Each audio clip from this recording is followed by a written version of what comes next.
On the 18th of November 1531, a Florentine banker named Roberto di Ridolfi was born, a man whose name would one day be linked to one of the boldest and most dangerous conspiracies against Queen Elizabeth I. He wasn't a soldier nor a courtier. He was, by all accounts, intelligent, charming and ambitious, a banker by trade, a Catholic by faith, and in the 1570s, a man who believed that money and influence could change the destiny of kingdoms. I'm author and historian Claire Ridgway, and today I want to revisit the Ridolfi Plot. But rather than retelling it step by step, I want to look at how a Florentine financier found himself at the centre of a plot to depose England's Protestant queen, and how his story tells us something about the fragile world that Elizabeth I ruled in. Roberto di Ridolfi was first and foremost a businessman. He came from a respected Florentine family and was part of that long Italian tradition of merchants and bankers who helped finance Europe's rulers. By the time he settled in London in 1562, England was a risky but lucrative place to do business. Ridolfi dealt with prominent figures, including William Cecil, Lord Burleigh, handling financial transactions for the crown and nobility. He was polished, multilingual and discreet, the kind of man who could dine with courtiers one evening and send coded letters the next. But Ridolfi was also a devout Catholic.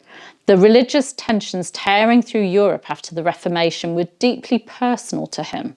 He served as an agent of the papacy, a quiet link between Rome and the Catholic recusants in England. When the Northern Rebellion broke out in 1569, a Catholic uprising against Elizabeth's government, Ridolfi's double life began to unravel.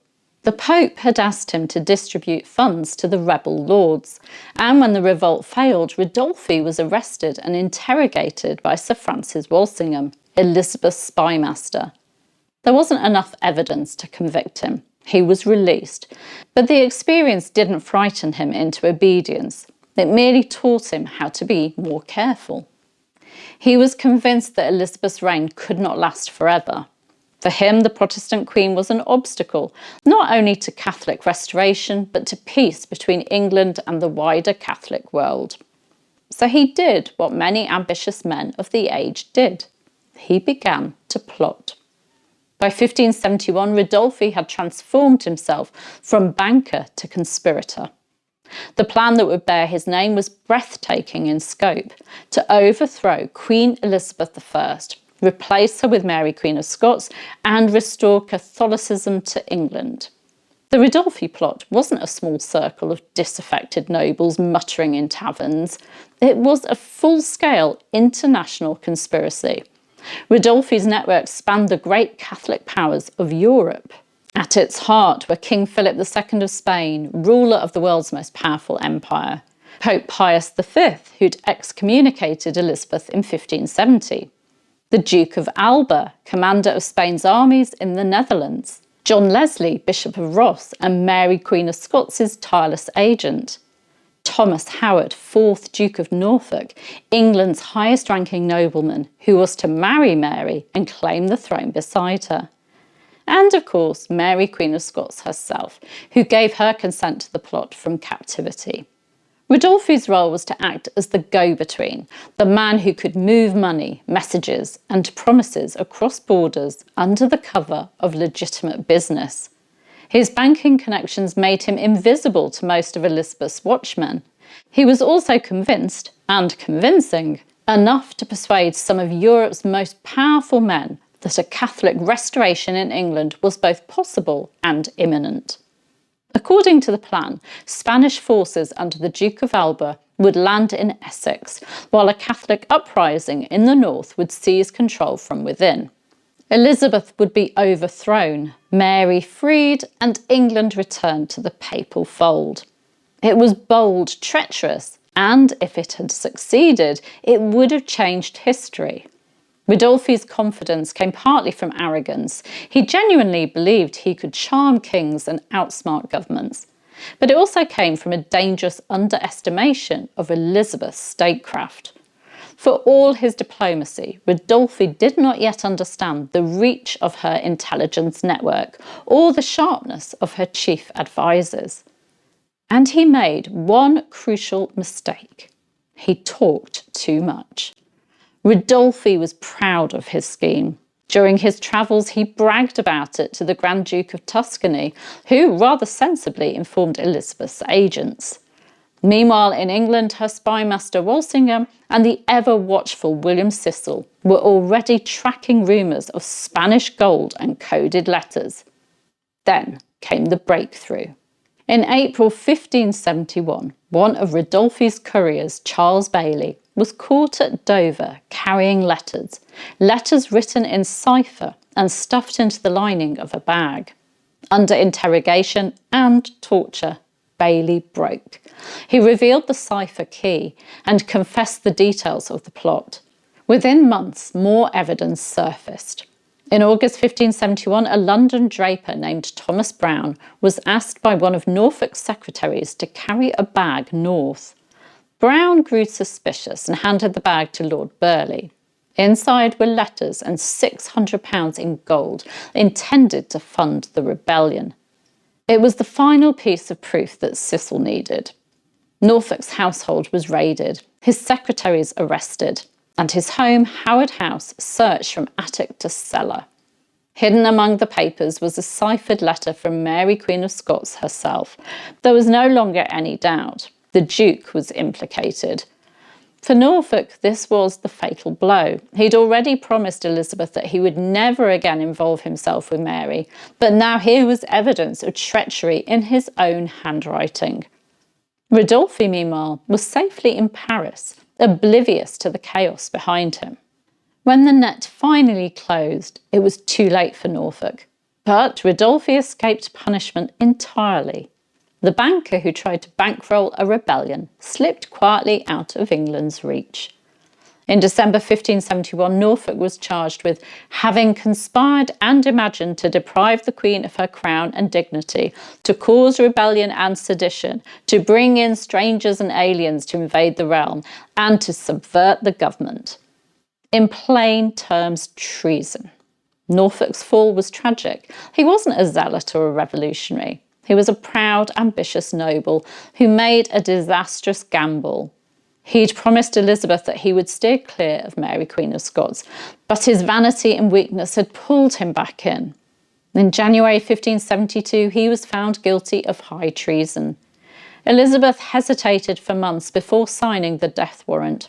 She was deeply reluctant to execute the highest peer in England, a man who'd once been a loyal royal servant. But Parliament pressed her hard, arguing that mercy would only encourage further plots. On the 2nd of June 1572, the axe fell on Tower Hill. The Ridolfi Plot had claimed its most prominent victim. The Spanish ambassador was expelled from England, and from that point on, Elizabeth's tolerance of Catholic diplomats and of open Catholic practice narrowed sharply. Ridolfi, meanwhile, was safely abroad, watching from a distance as his grand design unravelled. He'd never picked up a sword or fired a shot, yet his pen and his purse had brought England to the edge of crisis. For Mary, Queen of Scots, the Ridolfi Plot was a disaster. She was already a prisoner, but now she was a proven danger. A queen in name, a threat in practice. Letters in cipher, confessions from her agents, and her own consent to the plan were enough to convince Elizabeth that she could never be trusted. From this moment, Mary's world grew smaller. Her correspondence was restricted, her attendance watched, and her communications monitored by Walsingham's ever-growing spy network. Parliament passed new measures depriving Mary of any right to succeed to the English throne and ruling that if she ever plotted again, she would face trial by English peers. And when news came of the St. Bartholomew's Day massacre in 1572, the slaughter of French Protestants by Catholic forces, English fears of Catholic plots only deepened. The Ridolfi affair had proved how real those threats could be. From now on, Elizabeth's government moved from vigilance to paranoia. The Ridolfi Plot wasn't the end of Catholic conspiracies. It was the beginning of a pattern that would lead to the Throckmorton Plot, the Babington Plot, and ultimately Mary Queen of Scots' execution in 1587. Each plot was more elaborate, more desperate, and more brutally suppressed. And what of Ridolfi himself? He never returned to England. Safely in Paris when the plot was exposed, he fled to Rome, where he continued to serve the papacy as a diplomat and special envoy. His loyalty to the church was unwavering, but he no longer meddled directly in English affairs. Later, he returned to Florence, where he lived out a remarkably long and comfortable life, becoming a senator and serving his native city well into old age. He died in February 1612, aged 80, a natural death far from the scaffold that had taken many of those who conspired against monarchs. The Ridolfi Plot reminds us that Elizabeth's reign was anything but secure. We tend to look back and see stability, splendour, and the triumph of Gloriana, the golden age. But in the 1560s, 70s and 80s, Elizabeth's position was precarious. She'd been excommunicated by the Pope. Mary Queen of Scots had a strong hereditary claim, and half of Europe saw Elizabeth as a heretic who'd usurped God's order. In that climate, men like Ridolfi saw opportunity. He failed, but his failed plot taught Elizabeth and her ministers something vital: that intelligence, surveillance, and swift response were as powerful as any army. The plot also changed the way that England viewed outsiders. The fact that the conspiracy had been masterminded by an Italian banker fueled distrust of foreign agents and sharpened the edges of Elizabethan nationalism.